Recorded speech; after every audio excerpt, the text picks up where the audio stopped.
세상 돌아가는 이야기를 잠깐 하고 말씀을 나누겠습니다. 오늘 전하고자 하는 내용과도 또 연관 있는 말씀이기도 하고요. 지금 전 세계 이슈가 뭡니까?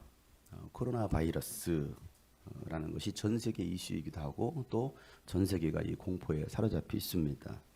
우리 또한 예외는 아니겠죠. 중국 우한에서부터 발병한 지 2달 정도밖에 지나지 않았는데 전 세계 10만 명이 넘는 확진자가 발생했습니다. 우리나라도요. 오늘을 기준으로 어제 0시인데 오늘 기준으로 현재 7천 명이 넘는 그런 확진자가 나왔고요. 전 세계에서는 3,400명이 넘는 사망자가 발생했습니다. 또 어떻습니까? 100개국이 넘는 나라에서는요. 우리나라 입국 제한 조치, 우리 대한민국 국민들을 입국 제한 조치를 취하는, 그래서 국제적으로 우리나라가 봉쇄돼 버리는 그런 상황.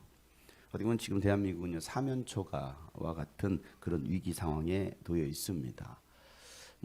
이 전염병은 이번에 처음 있는 일도 아니고 인류 역사 가운데 수많은 전염병이 있었지만 그래도 최근의 것을 들어보자면 2003년도에 있었던 아프리카 돼지열병이라고 했던 사스가 있었습니다. 사스가 발병해가지고요. 전 세계를 또 공포에 떨게 했었습니다.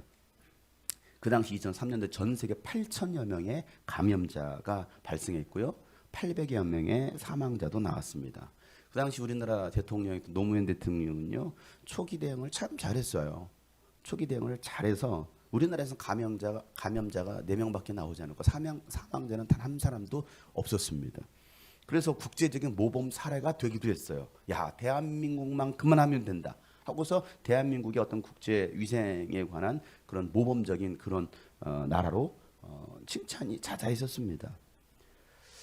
그 후에 2015년도에 중동에서 발병했던 메르스가 전염병이 돌기 시작했습니다. 전 세계. 그리고 우리나라에도 들어왔습니다. 근데 웬걸 확진자가 186명, 그리고 사망자가 38명이 나왔습니다. 그래서 우리나라도 엄청난 이 메르스에 대한 그 충격, 공포 떨었어요. 대한민국의 국민들과 정치권에서는요, 당시 박근혜 대통령의 어떤 안일한 대처로 인해서 이 국민을 안전으로부터 지키지 않았다라는 엄청난 비난을 받았습니다. 그래서 한 일부에서는요, 이 메르스 사태는 정부의 무능이 낳은 참사였고 슈퍼 전파자는 다름 아닌 정부 자신이었다라고 노골적으로 비판까지 했습니다. 이게 박근혜 정부 때죠. 그런데 오늘 지난 12월에 중국에서 발병한 이 코로나 바이러스는요, 중국 다음으로 많은 확진자가 우리나라에서 나왔어요. 아까 여러분 도표에서 봤던 것처럼 확진자 7,041명, 어제 기준으로 사망 49명, 메르스를 뛰어넘었습니다. 물론 이렇게 어마어마한 그 확진자가 나온 것은 신천지의 영향이 크죠. 31번 확진자가 나오면서부터 완전히 뒤집혔으니까. 그러나 여러분 31번의 확진자가 나옴으로 해서 그것이 엄청난 확산이 되었지만 시작은 중국 우한에서부터 시작되었어요. 우리 한국 국민이 아니고 중국에서부터 시작되었던. 근데 오히려 중국은 이러면 어떻습니까? 한국이나 미국이 이 코로나 바이러스 원상지가 아니었을까 하면서 그런 이상한 말을 하고 있고요. 역으로 한국이 위험하다라고 입국을 제한시키고 있습니다. 또 강제 격리하다 못해요. 밖에서 나오지 못하도록 빨간 스티커를 붙여놓고요. 아예 못으로 박아버렸어요. 한국 사람들이 사는 그 거주지를. 아예 밖으로 나오지 말라고. 정말 어이없는 일들이 일어나고 있습니다. 우리나라에 있는 불법 체류자들, 중국인 불법 체류자들은 중국에 제주도에서 나가겠다고, 대한민국 무섭다고 난리를 치고 있어요. 다 나가야 돼요. 불법 체류자들이. 오히려 이런 현상들이 일어나고 있습니다. 우습게 여기는 것이죠. 여러분, 왜 대한민국 국민들이 이런 수모를 전 세계적으로 여러분 겪어야 됩니까? 이 나라 안에 살고 있는 국민들은요, 마스크 하나 구하기 어려워서, 여러분 어떻게 마스크 좀 다 사셨어요? 마스크 하나 구하기도 어려워서 두려워 떨고 있어야 되는 것. 왜 우리 대한민국 국민들이 이렇게 살아야 되느냐? 여러분 공적 마스크가 정부에서는 계속 보급하겠다 했는데 제대로 공급이 안 되었어요. 정부에서 내놓은 대책이 뭡니까? 사회적 거리두기입니다. 우리 지금 거리를 굉장히 많이 뛰었어요. 사회적 거리두기. 사람과 웬만하면 만나지 마라. 거리를 두라는 것입니다. 이렇게 홍보하고 있습니다. 왜? 그것보다는 마스크 공급하는 것보다 이게 훨씬 나을 것 같으니까. 물론 나을 수 있겠죠, 여러분. 나을 수 있겠죠. 목사님 왜 정치 얘기하고 계십니까? 제가 정치 얘기하는 게 아니고 우리 지금 살고 있는 세상 얘기를 하고 있는 겁니다. 제가 세월호 때에도 세월호 사건이 벌어졌을 때도 그날 그 주에 제가 대통령을 비롯한 국가 지도자들을 향해 쓴소리를 좀 했어요. 국정원서를 잡아가든 말든 하면서 제가 쓴소리를 했습니다. 물론 제가 힘이 없는 제가 말한다고 해서 누가 저를 뭐 거들떠보기를 하겠습니까? 제 얘기를 들어주긴 하겠습니까? 근데 오늘도 국민의 한 사람으로서 대한민국 국민의 한 사람으로서 쓴소리 한번 한 거예요. 저는 어느 정당을 지지하는 것도 아니고 어디가 뭐 이번 4월 15일 날 총선 때 이러면 어디를 뭐 투표하십시오. 저는 그 지금 발언하는 게 아닙니다. 대한민국 국민으로서 대통령을 존경하고 믿고 따라야 하는 것은 여러분 당연한 일입니다. 왜? 하나님께서 지도자를 세우시기 때문입니다. 여러분 민족을 흥하게 할 때도 하나님은 지도자를 쓰십니다. 민족을 망하게 할 때도 지도자를 쓰십니다. 그 지도자를 세우시는 분 하나님이십니다. 그리고 우리가 할 일이 뭡니까? 그 지도자를 믿고 따르는 것이죠. 중요한 것은 우린 그 지도자들을 위해서 기도해야 된다는 사실이에요. 하나님을 두려워하고 국민을 사랑하는 지도자가 되도록 여러분 기도하시길 바랍니다. 이런 지도자가 많이 나올 때, 이런 지도자가 이 민족에 세워질 때 나라가 안전해지는 것이죠. 여러분 지금이야말로 우리가 정말 나라를 위해서 대통령, 국가 지정 위정자들을 위해서 기도할 때라는 사실이죠. 우리는 지금 이런 시대를 살아가고 있어요. 이 시대를 우리는 잘 살펴봐야 됩니다. 전염병이 중국 우한에서부터 시작했지만 이만희를 믿는 사이비 집단 그 신천지가 전국 전염병 확산의 주 요인이 되긴 했어요. 그렇잖아요. 뭐 우리가 부인할 수 없는 사실이에요. 또 그들은 지금 방해 공작을 피우고 있습니다. 그들은 여전히 이만희를 신뢰하고 떠받들고 있습니다. 그런데 문제는 뭐냐면 방송에서 신천지를 교회로 소개하면서 안 믿는 사람들은 정상적인 이런 교회들까지도 다 싸잡아서 비난하고 있다는 사실이에요. 다 똑같이 취급하고 있다는 것이죠. 여러분들도 신천지와 별다를 바 없다라는 거예요. 이게 큰 문제라는 거예요. 자, 이런 사태들 여러분 잘 살펴보세요. 지난주에 경북의 몇몇 지자체에서요, 교회에서 진행되는 모든 집회와 예배를 금지하는 행정명령까지 내렸습니다. 그리고 하루 만에 철회했습니다. 내용에는요 이런 게 들어있었습니다. 예배를 드리면 벌금 300만 원을 내게 하겠다라는 거예요. 그랬다가 워낙 이제 반발이 있으니까 하루 만에 철회합니다 라고 했습니다. 여러분 아십니까? 어젯밤 국회에서는요, 어젯밤 자정에 국회에서는요, 코로나19 확산 방지를 위한 종교 집회 자제를 강력히 촉구한다라는 결의안을 의결했습니다. 어젯밤에. 경기도지사는요, 어제 자신의 SNS에 종교단체 예배를 금지시키는 것에 대해서 도민의 의견을 묻는다라는 글을 올렸습니다. 저에게도 계속 문자가, 오늘 아침에도 문자가 왔어요. 가정 예배로 드려주시길 바랍니다. 집회 모든 예배를 자제해달라는 문자입니다. 여러분 많은 한국 교회가 자제하고 있습니다. 방역도 하고 있고 위생 관리도 철저하면서 자제하고 있음에도 불구하고 몇몇 교회에서 확진자가 나왔다고 교회 전체 예배를 자제하게 하거나 또 금지시키겠다는 공문들이 계속 내려오고 있어요.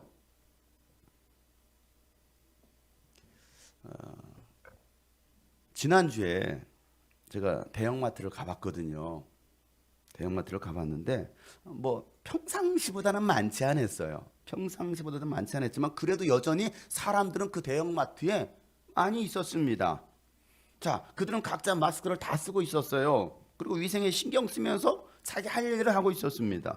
그런데 교회에 대해서만큼은 굉장히 민감하다라는 거예요. 이 기독교에 대해서만큼은.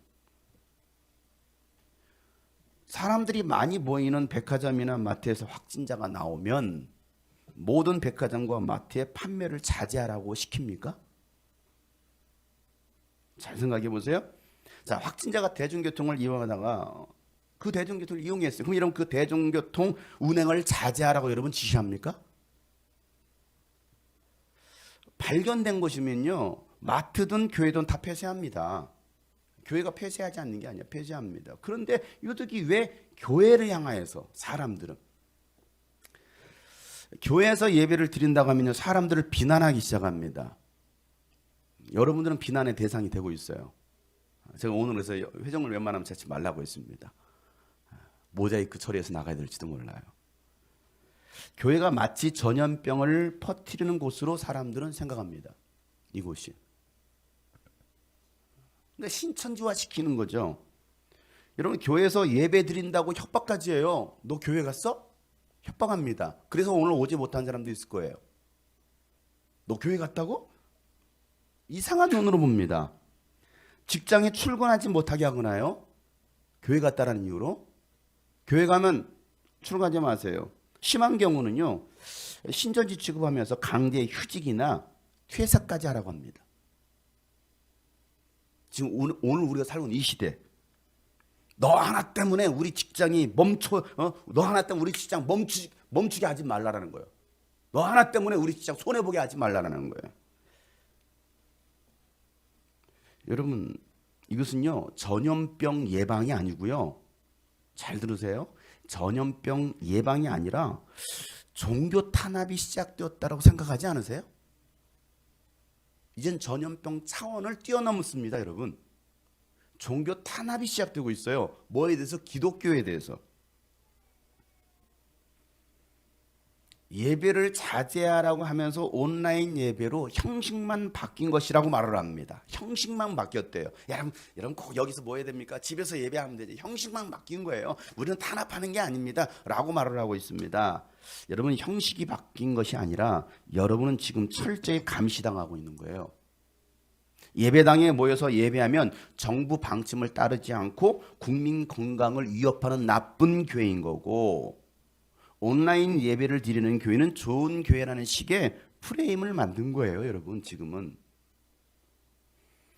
오늘도요, 경기도 지역 교회가 56%가 모여서 예배할까라는 그 조사 결과가 나오니까 어제 이재명 경기도지사가 이번 주 상황을 지켜보고, 쉽게 말하면 교회에서 이번 일론에서 오늘 모여 집단적으로 예배함으로 인해서 만약에 확진자가 한 명만이라도 더 나온다면 종교 집회 금지 명령을 내리겠다라는, 고민을 하겠다라는 이야기를 했습니다.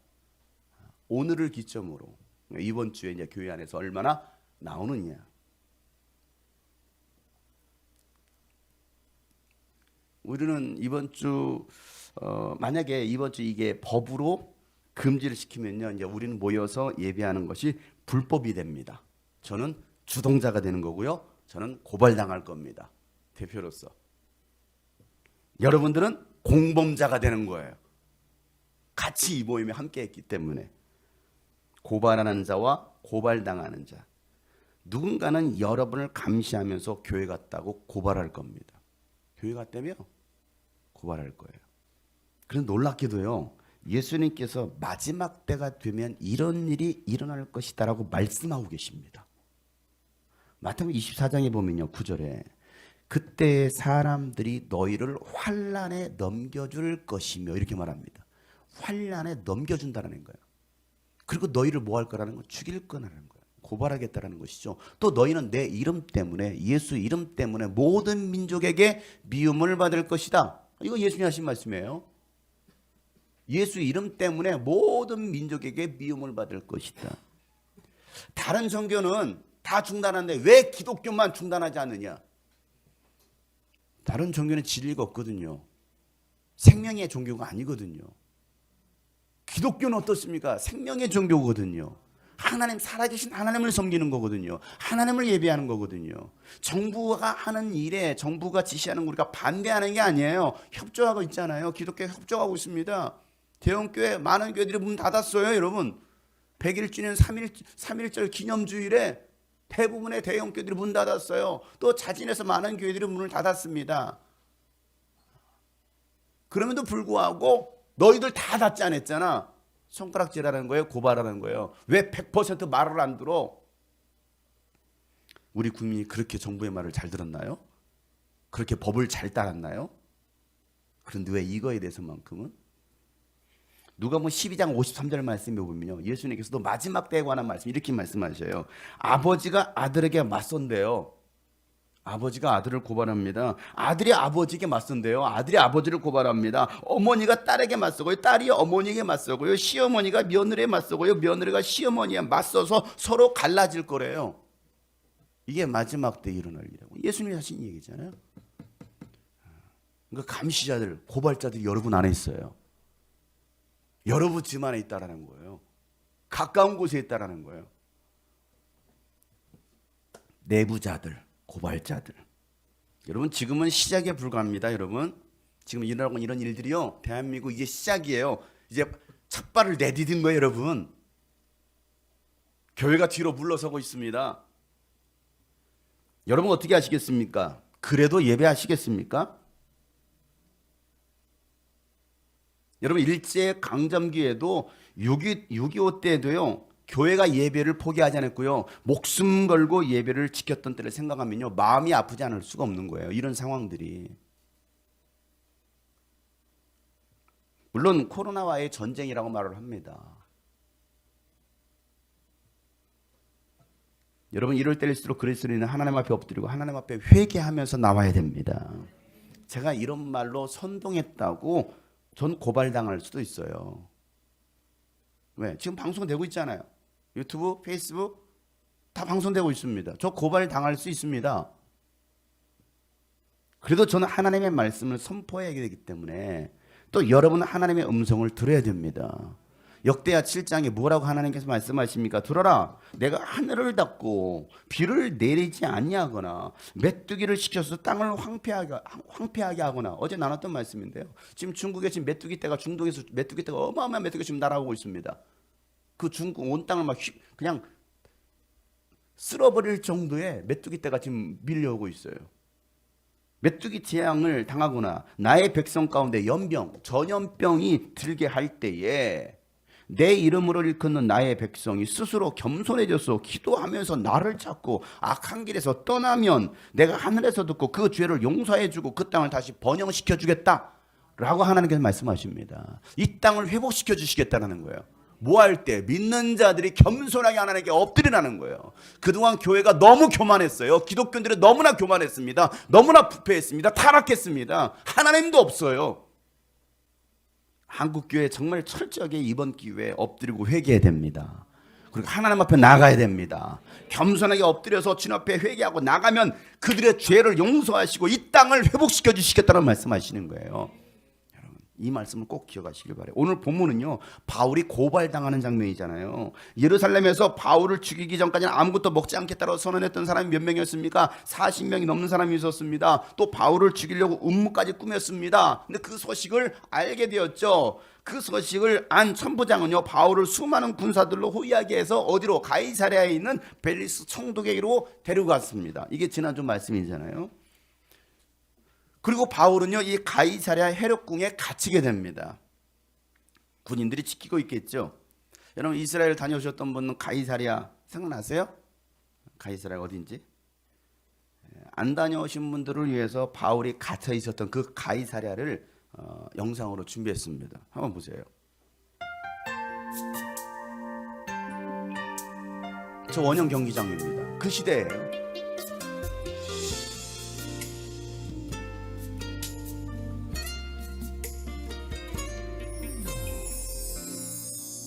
지중해 연안에 있는 저 가이사랴, 저 지금 다 황폐에다 무너졌지만 저게 바로 헤롯 왕궁터가 있었던, 그리고 마차 경기장이 있었던 곳이죠. 자, 저곳에 지금 바울이 가 있어요. 그리고 감옥 어딘가에 그는 갇혀 있습니다. 바울이 지금 요 말씀 바로 배경이 바로 저기를 두고서 하는 이야기예요. 지금 저 촬영했던 그 장소 그 아래쪽이 바울이 갇혀 있었을 것이다라는 얘기를 하고 있죠.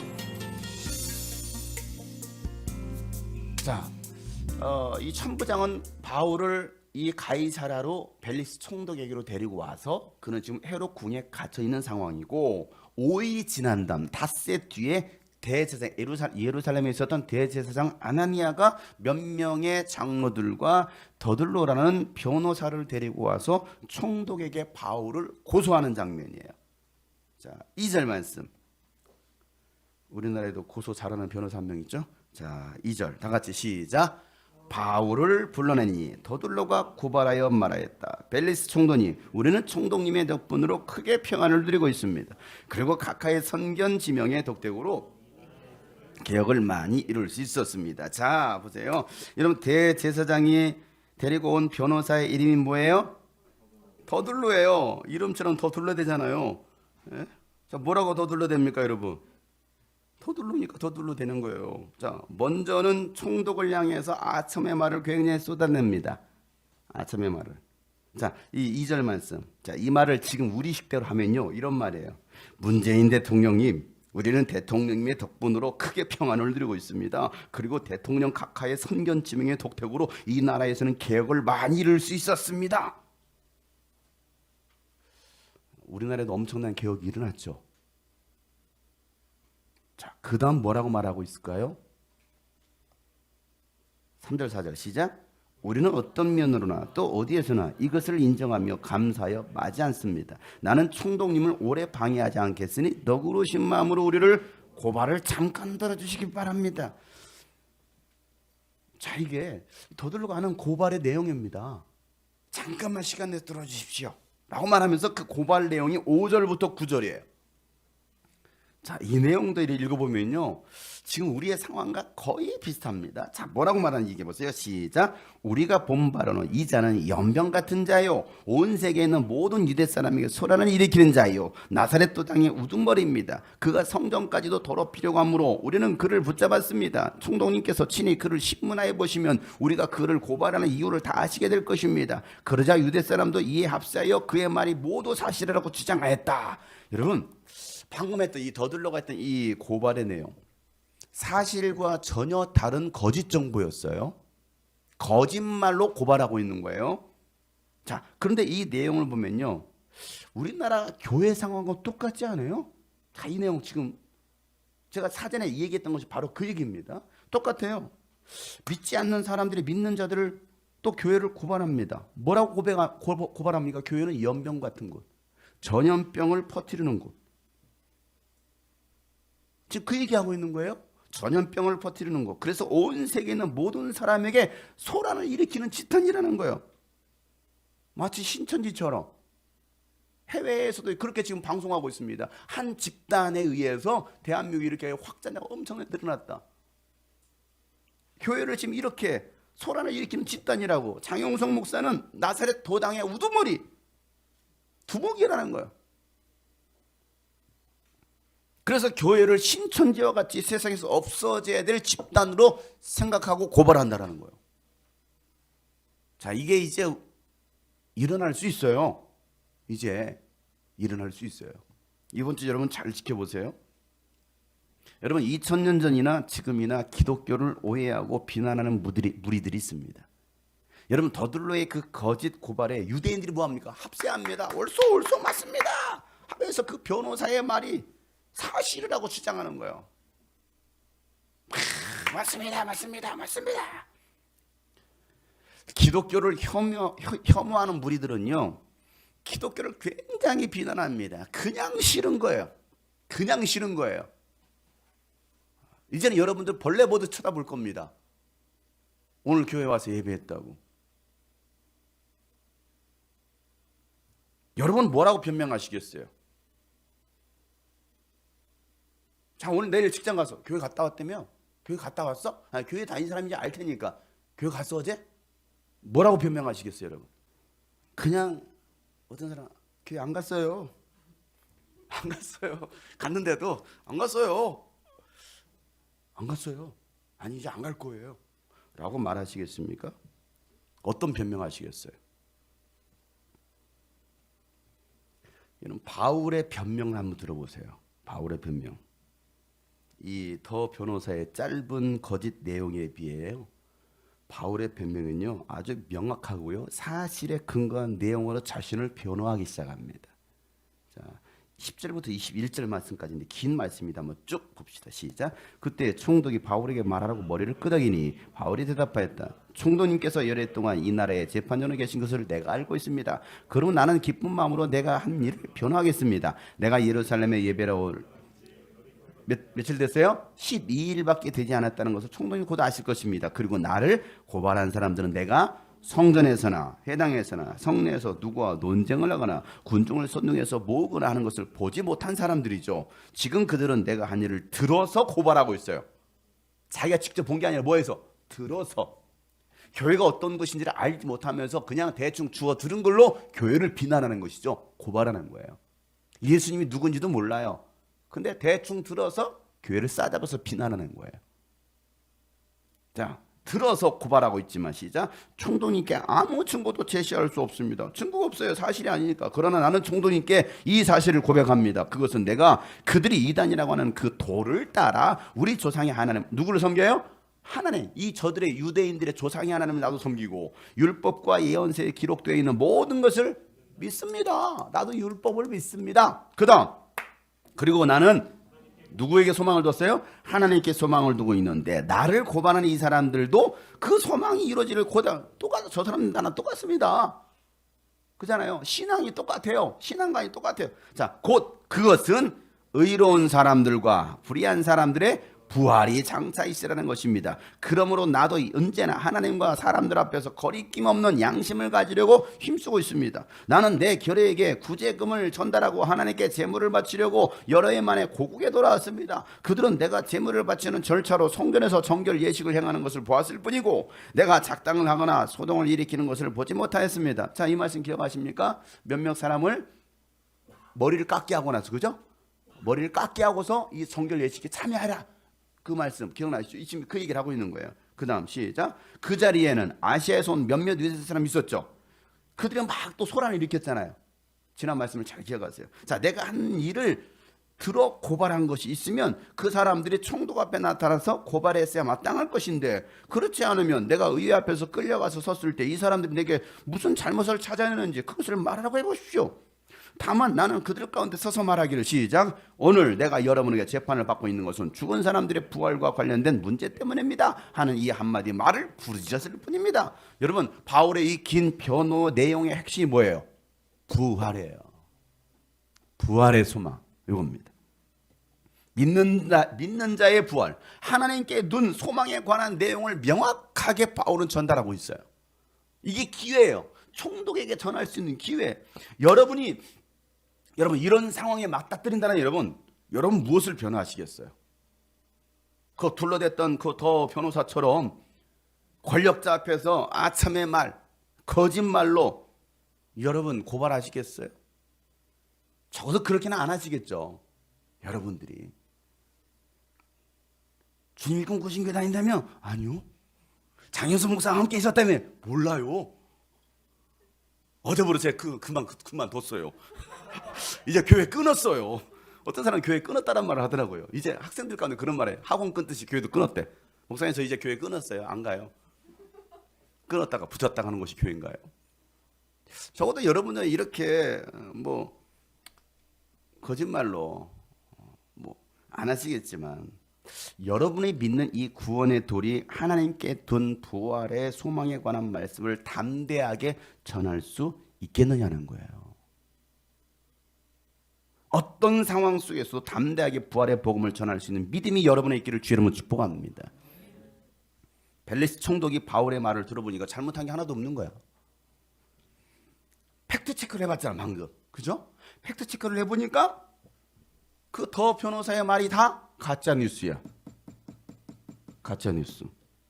그래서 총독은요 재판을 연기하고 백부장에게 바울을 지키되 야 자유를 줘라. 그리고 가족들이 친척들이 와서 돌봐주는 거 절대 막지 마라 라고 명령을 합니다. 그리고 구인들로 보호하게 합니다.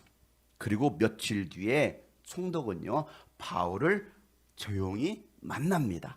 찾아가서. 자, 이 장면을 보세요. 24절 시작. 며칠 뒤에 벨리스가 유대 여자인 자기 아내 드루실라와 함께 바울을 불러내요. 그리스도 예수를 믿는 믿음에 관하여 바울이 설명하는 것을 들었다. 자, 펠릭스의 아내는 누구예요? 유대인입니다.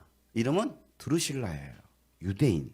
그래서 펠릭스는요, 이 유대교와 기독교의 관계, 또 바울이 말하고 있는 이 도에 관한, 그리스도의 그 도에 대해서 어느 정도는 알고 있었어요. 그러니까 바울이 그렇게 말을 해서 그렇네, 나도 알지 하면서, 야, 성아 죄가 없어, 이렇게 그에게 자유를 줬던 거예요. 또 아내가 유대인이잖아요. 그러니까 잘 알죠. 그래서 그리스도 예수를 믿는 믿음에 관해서 자세히 듣고 싶어서 며칠 뒤에 조용히 바울이 머물고 있는 곳으로 찾아갑니다. 누구와 함께? 자기 아내를 데리고 찾아갑니다. 그러고 나서 바울을 불러내요. 쉽게 말하면 그 크리스찬 공동체 안에는 들어가지 않아요. 이 장면을 잘 보세요. 바울은 지금 그 믿는 공동체 그 크리스찬 공동체 같이 있잖아요. 이게 나중에 그 영화 보면 잘 나옵니다. 이 바울에 관한 영화가 있는데요. 그 내용이 잘 나와요. 그래서 바울을 불러내는 거예요. 그래서 크리스찬 공동체 안에 있었던 그 바울이 밖으로 나옵니다. 나와서 누굴 만납니까? 벨리스 총독과 그의 아내 유대를 만납니다. 그리고 바울은요, 총독에게 복음을 전하는 거야. 야, 나에게 좀 자세히 예수 그리스도 복음에 대해서 말 좀 해줘봐 라고 말을 하자 바울이 복음을 전합니다. 25절 시작. 바울이 정의와 절제와 장차올 심판에 관해서 말할 때 벨릭스는 두려워서 이제 그만하면 되었으니 가시오, 기회가 있으면 다시 당신을 부르겠소 하고 말하였다. 야, 뭐 보세요. 바울이 전한 복음의 내용이 뭐예요? 빨리 보세요. 뭐예요? 세 가지. 뭐예요? 정의와 절제와 장차올 심판에 관한 겁니다. 이 세 가지. 누구에게? 벨리스 총독에게. 정의와 절제와 장차올 심판. 자, 불법이 지배하고요. 세상에서 정의가 사라졌어요. 그런데 이 불법이 지배하고 있는 세상에서 크리스찬은 정의의 삶을 살아야 된다, 정의를 실천해야 된다라고 말하고 있습니다. 그리스도인으로서 절제하는 생활, 그리고 장차올 세상 심판, 정말 믿지 않는 자의 심판에 관한 말씀을 담대하게 전합니다. 자, 그 말을 듣고 있던 총독은 어떻게 합니까? 그만하라고요. 그만하시오. 그리고 기회가 되면 다시 부르겠다라고 말을 합니다. 여러분, 왜 총독이 바울의 말을 듣자 그만하라고 했을까요? 왜 그만하라고 그래요? 여기서 두려워서. 두렵다라는 거예요. 그 말을 들으니까 두려운 거예요. 이걸 좀 더 편한 말로 말하면 부담스러운 거예요. 아유, 사도 바울의 설교를 들으니까 부담스러운 거야. 그 말씀 듣고 있으니까 두려운 거예요. 장효선 목사님 설교를 했으면 자꾸 두려움이 생긴대요. 자꾸 부담감이 된대요. 목사님 너무 무섭게 설교하시는 거 아니에요? 두렵대요. 자, 벨리스 총독이 지금 그걸 느낍니다. 바울의 진리의 선포, 복음을 들으니까 두려운 거예요. 왜 두려웠을까요? 여러분, 권력자가 정의를 실천하는 게 쉬울까요? 어려울까요? 어려워요. 여러분, 얼마나 부정부패 비리가 많습니까? 권력자들. 여러분, 구급 공무원에게도요, 뇌물을 갖다 줍니다. 구급 공무원이 어떤 공무원인지 알아요? 동사무소 그냥 이렇게 서류장 그런 사람들도 구급. 7급은요, 순방 떠나는 사람들 있죠. 이렇게 다. 굉장히 두려워합니다. 그들에게 이런 얼마나 많은 뒷돈을 주는지 아십니까? 정치인들, 경찰, 검찰 할 것 없이요, 정의를 더 실천해야 될 사람들이요, 불법을 더 저지른 일들을 우리는 보게 됩니다. 다 그렇다는 게 아니에요. 불법을 더 많이 저지르기도 합니다. 자, 그런데 그런 사람들 정의를 실천하래요. 쉬워요? 자, 부경화를 누리는 사람이 절제한다는 거 더 어려워요, 여러분. 돈 없는 사람들은요, 이 10,000원 한 장이 정말 귀합니다. 10,000원 한 장이 얼마나 귀한지 몰라요. 그런데 있는 사람들은요, 유흥비로 수천만 원을 써도 아까워하지 않아요. 막 뿌립니다. 왜? 돈이 아니거든요. 그러잖아요. 우리는 전기세 아끼려고 막 전기세가 뭐야? 있는 사람들은 그까짓 거 그냥 한 전을 다 살 수도 있는데. 절제하라는 거예요. 막 누리던 사람에게 절제하라는 거예요. 쉬워요? 어려워요. 마지막 죄에 대해서 하나님께서 심판하신다는 말씀을 들었을 때 뭐합니까? 두려운 거예요. 여러분 마지막 종말의 때 하나님의 심판의 때 부활이 있을 겁니다. 믿지 않는 자와 믿는 자의 부활의 심판이 있습니다. 그 말을 들으니까 쉽게 말해 예수님 안 믿으면 지옥 갑니다. 이 말을 들으니까 괜히 부담스럽고 두려운 거예요. 신앙생활은 이렇게 하는 것입니다 라고 제대로 말하니까 부담스러운 거예요. 두려운 거예요. 그래서 하지 마시오. 바울의 설교를 중단시킵니다. 진리의 말씀은 듣기 싫은 거예요. 그러면서 총독은요, 바울이 믿는 예수님의 도가 궁금하긴 했어요.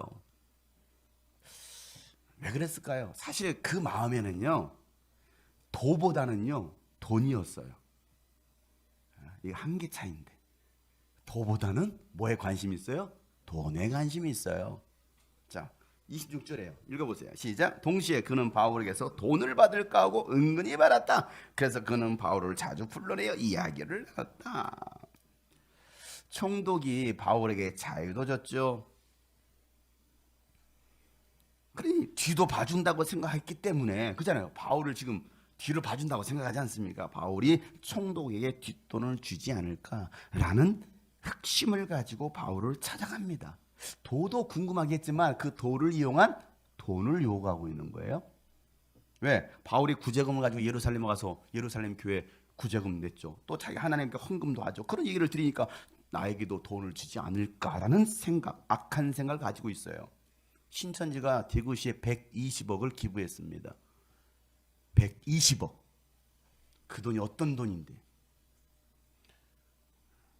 전도 안 하면요 120만 원을 벌금을 내린대요. 여러분 다 벌금 내셔야 돼. 우리 교회도 적용할까 생각 중입니다. 그래서 1등한 전도 1등한 사람이 20만 원을 또 상금으로 몰아서 주는 거야. 100만 원은 벌금, 20만 원은 모아가지고 그래서 이만희 씨가 다 받아갔대요. 항상 1등이니까, 전도 1등이니까. 얼마나 좋아요. 전도 안 하면 벌금 120만 원. 그래야 천국 가니까. 벌금이라도 내서 좋은 자리에 앉아있으니까 14만 4천 명 안에 들어가야 되니까. 악착같이 그들이 그렇게 하고 있습니다. 네, 14만 4천 명이 안 찰 거라고 생각했거든요. 웬걸 지금 20만 명이 넘어 30만 명이 되버리니까 이 바꿔야 되는 거야 이제는. 그래서 그 진짜 믿음의 헌금도 많이 하고 전도도 많이 하는 사람 14만 4천 명 안에 들어와야 된다. 이렇게 바뀌어버렸어요. 이만이 안 죽는다고 했거든요. 근데 막 늙어가고 자. 막 해놓고요. 뭐라고? 안 들려? 뭐라고?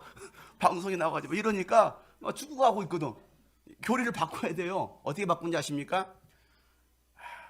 영생하실 이만희님께서 영생하셔야 되는데 너무나 이 땅에서 힘들게 사역해서 하나님께서 이제는 데려가실지도 모른다고 이렇게 바꿔놨어요. 전도 안 하시는 분은 120만 원씩 연말 정산해서 가지고 오시길 바랍니다. 우리 이게 또 이단이라고 하려고 또 이것만 꼭 이 악마의 편지로 합니다. 장영수 목사가 이렇게 얘기했다고.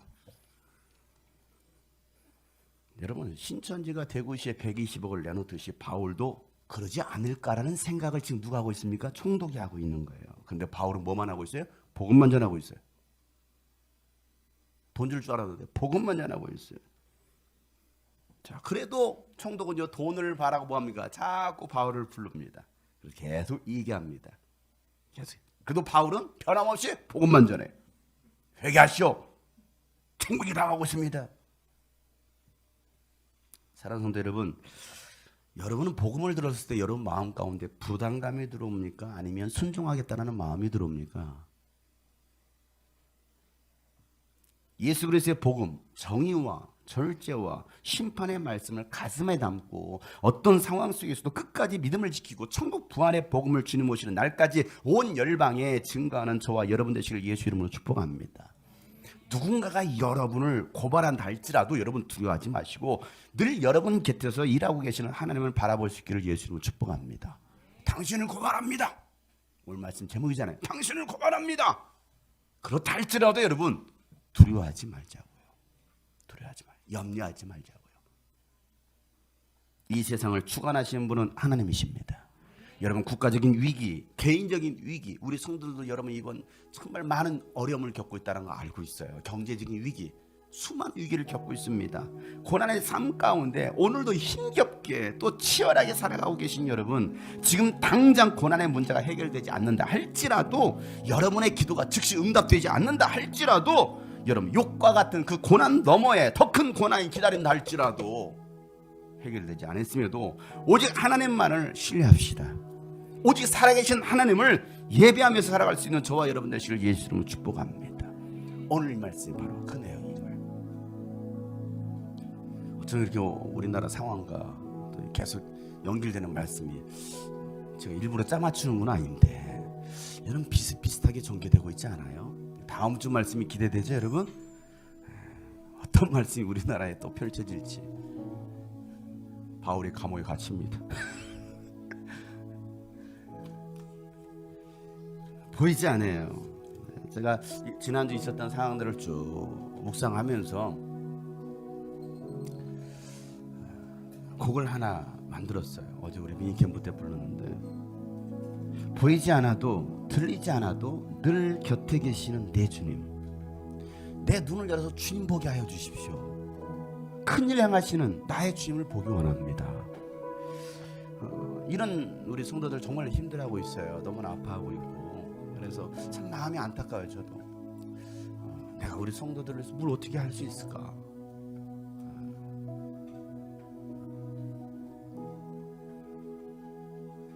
여러분이 겪고 있는 그 고난들, 위기들, 제가 여러분을 다 위로할 수 없겠지만은 제가 위로하고자 하는 그 마음보다도 하나님께서 여러분을 위로하시는 마음이 더 큰 줄로 믿습니다. 제가 여러분들 어떻게 도와줄 수 있는 거 아니잖아요. 제가 어떻게 해결해 줄 수 있는 게 아니니까. 그래도 안타까운 마음, 어떻게 보면 저도 막 하고 싶은 그런 마음. 저도 그래서 지역 경제를 살자. 어제 막 짜장면집 가자 왜 지역이라 왜 다 어려우니까 어떻게 할 수 있는 상황들이 안 되니까. 그럼에도 불구하고 정말 힘들어하고 있는 우리 성도들을 볼 때 마음이 참 아파요. 그래서 정말 알게 모르게 눈물을 흘리고 마음 아파하고 있는 우리 성도들, 정말 또 교회 오고 싶어도 아까 감시자들이 고발한다고 하니까 그것 때문에 실제로 정말 오지 못하는 성도들이 있을 거예요. 자유롭지 못하잖아요. 우리가 지금 예수 믿는다는 것들 자유롭지 못. 교회 와서 예배한다는 여러분 얼마나 행복한지를 지금 한국 교인들이 많이 지금 알고 있어요. 왜? 가서 TV로 스마트폰으로 보러 가니까 가봐죠. 그래서 많은 성도들이 또 눈물을 흘리고 있습니다. 이게 교회가 정말 소중하고, 이러다 이러면 교회가 없어질 수도 있겠구나, 이런 그런 위기의식을 여러분 겪으셔야 돼요. 법으로 금지시킨대잖아요. 그럼 우리도 이제 다음 주도 여기서 예배를 공짜로 예배드리지 못하는 거예요. 아니, 예배드리면 불법이 되는 거죠. 그래도 여러분 어떻게 하시겠다는 거예요. 당신을 고발합니다. 어떻게 하시겠느냐고요.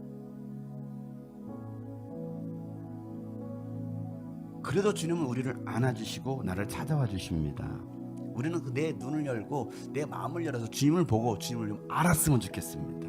그런 마음에서 만드는 곡이에요. 보이지 않아도 들리지 않아도 늘 곁에 계시는 나의 주님, 내 눈을 열어서 주 보게 하소서. 그일 행하시는 나의 주를, 눈물이 흐르고 내 마음이 아플 때 날 안아주시는 나의 주님, 내 마음을 열어서 주 보게 하소서. 그일을 이루신 나의 주를,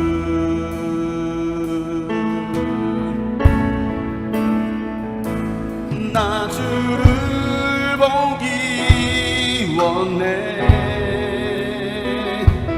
나 주를 알게 하소서. 내 삶의 역사하시는 주 예수, 예수만이 나의 구원. 나 주를 보기 원해. 나 주를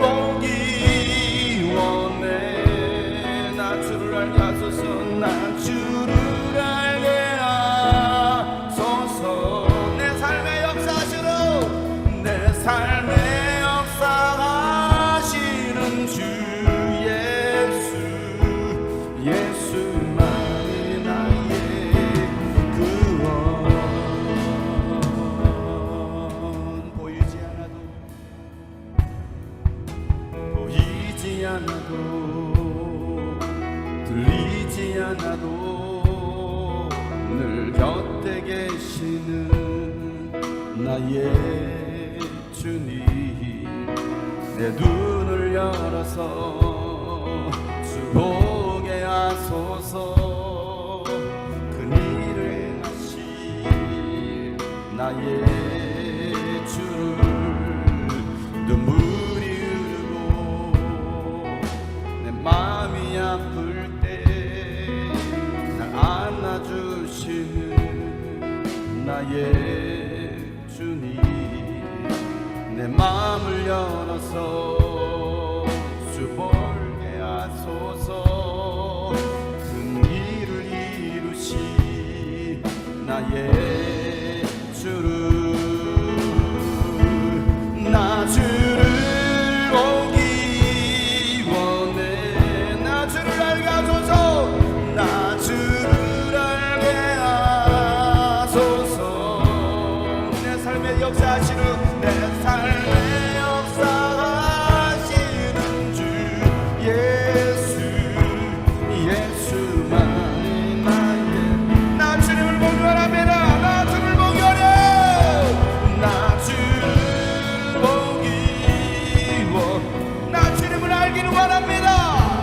나 주를 알게 하소서. 우리 삶에 역사하시는 하나님, 내 삶에 역사하시는 주 예수. 다시 한번 간절하게 오늘 말씀을 기억하면서 나 주님을 보기 원합니다. 나 주님은 여러분과 함께 하십니다. 여러분을 돌보고 계십니다. 여러분을 안아주고 여러분을 위로하고 계십니다. 하나님께서 우리를 붙들고 계십니다.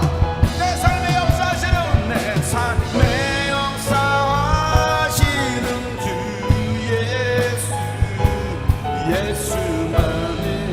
다시 한번 주님을 봅시다. 주님을 바라봅시다.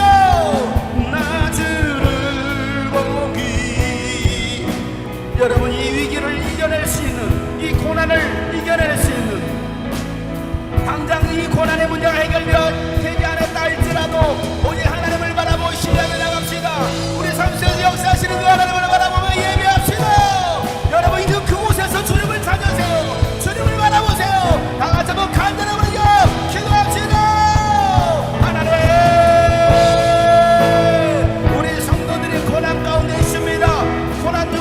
고난을 나가고 있습니다. 하나님 아버지여, 성도를 위로하여 주옵소서. 나 주를 보기 원해. 들게 하소서. 내 삶에 역사하시는 주 예수, 예수만이 나의 구원. 나 주를 보기 원합니다. 나 주를 보기 원해. 나처럼 나게 하소서. 내 삶에 역사하시는 주 예수, 예수만이 나의 구원. 나의 하나님, 나의 예수님, 나의 성령님, 살아계신 주. 나의 하나님, 나의 하나님, 나의 예수님, 나의 성령님, 살아계신 주. 나의 하나님, 나의 하나님, 나의 예수님, 나의 성령님, 나의 성령님, 살아계 주님을 바라봅시다. 그 하나님을 바라봅시다. 나의 하나님, 나의 하나님, 나의 예수님.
경제의 위기를 당하고 고난 너머에 더 큰 고난이 있다 할지라도 우리가 영의 눈을 열어 주를 보게 하여 주시옵소서. 주를 알게 하여 주옵소서. 주님만을 신뢰하며 나갈 수 있는 우리 모든 성도들 되게 하여 주옵소서. 늘 우리 곁에서 우리를 안아주시며 우리 삶 속에서 역사하시는 하나님, 저들의 삶에 늘 하나님의 위로와 평강이 있도록 하나님, 저들의 삶을 하나님, 특별히 이 민족을 천군 천사들로 보호하여 주시옵소서. 오늘도 주님의 은혜에 감사함으로 예물을 드립니다. 예물 받으시고 하나님의 나라가 세워지는 데 귀하게 쓰여지도록 주님, 저희의 모든 삶을 축복하여 주시옵소서. 이제는 우리 구주 예수 그리스도의 은혜와 하나님 아버지의 놀랍고도 지극하신 사랑과 성령님의 감화 감동 교통 충만하심이 우리를 고발한다 할지라도 주님을 신뢰하며 복음을 증거하며 살아가는 하나님의 사람들 머리 위에 이제부터 영원토록 함께 하시기를 간절히 축복하며 기도하옵나이다. 아멘.